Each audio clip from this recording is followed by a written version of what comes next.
Il était une fois, dans un petit village niché au milieu de champs verdoyants, vivait un humble fermier nommé Ramu. Ramu était connu dans tout le village pour son dur labeur et sa dévotion envers ses cultures. Malgré ses maigres revenus, il menait une vie paisible et sereine.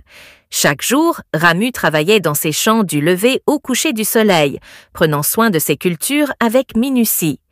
Il s'efforçait sans relâche, sélectionnant les meilleures graines et récoltant les fruits mûrs. Malgré ses efforts, Ramu espérait toujours un petit supplément de revenus lorsqu'il vendait ses récoltes au marchand local. Un après-midi ensoleillé, alors que Ramu se rendait à la boutique du marchand pour vendre sa récolte, il ne pouvait s'empêcher de rêver d'une vie meilleure. « Si seulement je pouvais obtenir un peu plus d'argent pour mes cultures », soupira-t-il pour lui-même. Pendant ce temps, à la boutique du marchand, celui-ci comptait les gains de tous les agriculteurs du village. Il dit, lui aussi souhaitait une vie meilleure, enviant les riches marchands des villes voisines. Tandis que le marchand se plaignait de ses maigres revenus, l'agent des impôts arriva pour collecter les taxes. Le marchand observa avec envie l'agent emporter la majeure partie de l'argent, ne lui laissant qu'une petite commission. À son tour, l'agent des impôts présenta les taxes au roi, le cœur lourd.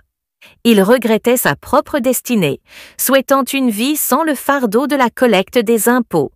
Cependant, lorsque le roi reçut les taxes et s'assit sur son trône, lui aussi ressentit du mécontentement.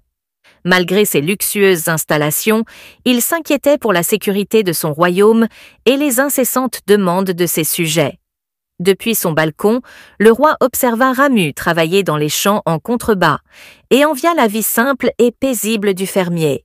Et ainsi, le cycle continua, chaque personne aspirant à la vie d'une autre. Mais ils ignoraient que chacun avait sa propre vie. Et ainsi, le cycle continua, avec son lot de défis et de fardeaux à porter. La morale de l'histoire est claire, l'herbe est toujours plus verte de l'autre côté de la clôture. Au lieu de désirer ce que les autres ont, il est important d'apprécier et d'être satisfait de ce que l'on possède. Parfois, nous oublions que nous sommes tous différents et uniques à notre manière. Se comparer aux autres peut parfois nous rendre tristes ou nous faire sentir insuffisants. Mais il est essentiel de se rappeler que nous sommes tous spéciaux. Nous sommes tous différents. Nous sommes tous uniques à notre manière, comme les différentes pièces d'un puzzle.